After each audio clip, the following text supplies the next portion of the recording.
మొన్ననే ముఖ్యమంత్రి గారు సమగ్ర కుటుంబ సర్వే చేస్తే మేము తప్పన్నా వాళ్ళు ఒప్పన్నారు.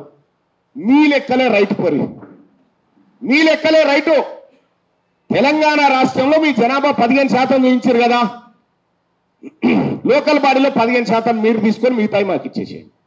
ఆ 15% మీరు తీసుకొని మిగతా సీట్లు అన్ని పార్టీలు, ఒక్క కాంగ్రెస్ పార్టీ కాదు, అన్ని పార్టీలు తీసుకొని ఆ 15% తీసుకొని మిగతా సీట్లన్నీ బీసీలకు ఇచ్చేయండి.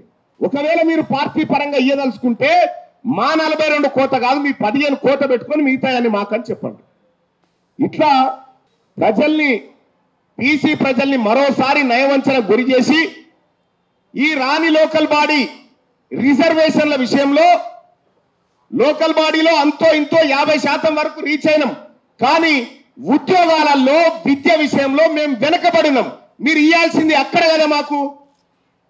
ఆ టాపిక్ లేకుండా లోకల్ బాడీ ఎన్నికల్లో 42% రిజర్వేషన్ విషయంలో బీజేపీ ఆయన కాంగ్రెస్ తిడతాడు, కాంగ్రెస్ ఆయన టీఆర్ఎస్ తిడతాడు.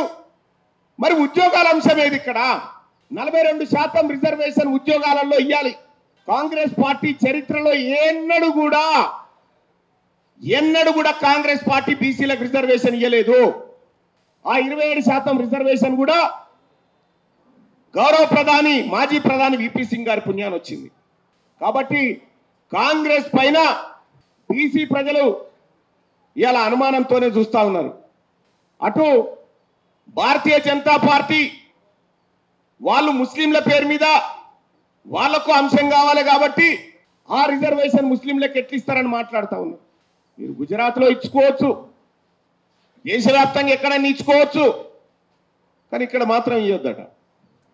నిజంగా వీళ్ళకి చిత్తశుద్ధి ఉంటే, ఇయ్యాలనేటువంటి ఆలోచనే ఉంటే ఈ పార్టీలు ఇంత దుర్మార్గంగా మెలికలు పెట్టి మాట్లాడవు. చట్టసభలో కూర్చున్నాం కదా, ముఖ్యమంత్రి గారు నేను ఈ వేదిక నుంచి చెప్తా ఉన్నా, ఈ 15% లెక్క మీరు తీసుకున్నారు కదా, మీ లెక్క ఆ 15% తేల్చడం కోసం ఒక రిటైర్డ్ జడ్జితో కమిటీ వేసి అన్ని పార్టీల నుంచి ఎట్లయితే అసెంబ్లీలో ఏకగ్రీవంగా పాల్గొనే పార్టీలు, ఆ పార్టీలు అన్ని పార్టీల నుంచి మీ నాయకత్వాన్ని, బీసీ నాయకత్వాన్ని, మళ్ళా బీసీలు ఎవరైతే ఉన్నారో ఆ నాయకత్వాన్ని పంపించి రిటైర్డ్ జడ్జి గారి ఆధ్వర్యంలో కమిటీ వేసి ఈ 15% సీట్లు మీరు తీసుకోరు. మీరు కొద్దిమంది ప్రజలు, మా మెజార్టీ ప్రజలకు ఇవ్వలేరు, కానీ మేము మెజార్టీ ప్రజలు మేము ఈ 15% ఇవ్వడానికి సిద్ధంగా ఉన్నాం. మీ 15% లోకల్ బాడీలో 15% సీట్లు మీకు ఇవ్వడానికి మేము సిద్ధంగా ఉన్నాం. దానికి రాష్ట్ర ప్రభుత్వం ఏ విధంగా పోతుందో ఈ 15% తీసుకోవడం విషయంలో మీరు ముందుకు రండి, మేము సిద్ధంగా ఉన్నాం. ఇక రెండో విషయం, ఇవాళ 60,000 ఉద్యోగాలు భర్తీ చేసినా అని చెప్పి ముఖ్యమంత్రి గారు చెప్తా ఉన్నాడు. సరే, మీరు చేసిరా, వాళ్ళు చేసిరా, ఎవరో చేసిరు, కానీ ఈడబ్ల్యూఎస్ కోటా ద్వారా ఈడబ్ల్యూఎస్ ఎంత వస్తుంది? దాదాపు 42% రిజర్వేషన్ కనుక మాకు ఇంప్లిమెంట్ అయినుంటే కనీసం 10,000 ఉద్యోగాలు మా బీసీ బిడ్డలకు వచ్చేటివి. ఇస్తాన్న 27% రిజర్వేషన్ కూడా మాకు దక్కట్లేదు ఉద్యోగాల దగ్గర. విద్యా సంస్థల్లో కూడా మా పరిస్థితి అదే. అసలైన విద్యా ఉద్యోగాలలో అక్రమంగా ఈడబ్ల్యూఎస్ కోట అమలు చేసుకుంటారు. ఈడబ్ల్యూఎస్ కోటా లేని లోకల్ బాడీలో మాకు ఇస్తామని చెప్పి మభ్య పెట్టుకుంటూ వస్తూ ఉంటారు. ఇంకెన్ని రోజులు మభ్య పెడతారు మమ్మల్ని? అందుకోసమే నేను బీసీ సమాజానికి రిక్వెస్ట్ చేసి చెప్తా ఉన్నా, వీళ్ళు మనని 42 కాడికి తీసుకుపోయి మిగతా జనరల్ సీట్లను కబ్జా పెట్టాలనేటువంటి ఒక కుయుక్తులు పన్నుతా ఉన్నారు.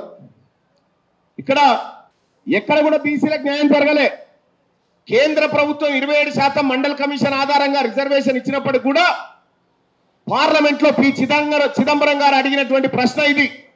క్వశ్చన్ నెంబర్ 3231 ప్రకారం 9th ఆగస్టు 2021లో అడిగిండు. మొత్తం కేంద్ర ప్రభుత్వ ఉద్యోగాలలో ఓబీసీల వాటా ఎంతుందా అని అడిగితే రిజర్వేషన్ వచ్చిన తర్వాత 30 ఏళ్లకు కూడా 20% దాటలేకపోయింది రిజర్వేషన్. ఇక్కడ కదా మేము వెనుకబడ్డది, ఈ ఉద్యోగాల విషయంలో వెనుకబడ్డాం. ఇవాళ భారతీయ జనతా పార్టీ మహిళలకు రిజర్వేషన్ తీసుకొస్తా ఉంది చట్టసభల్లో. మరి అందులో మా బీసీ మహిళలు ఉన్నారా? మా బీసీ మహిళలకు ఎందుకు వాటా లేదు? అవకాశం ఉన్న కాడ మీరు ఇయ్యరు. కానీ ఒంటె పెదవులకు నక్కాశ పడ్డట్టుగా మమ్మల్ని ఆ 42 అనేటువంటి ఉట్టికాడ కట్టి అవకాశం ఉన్న మీరు ఇవ్వరు.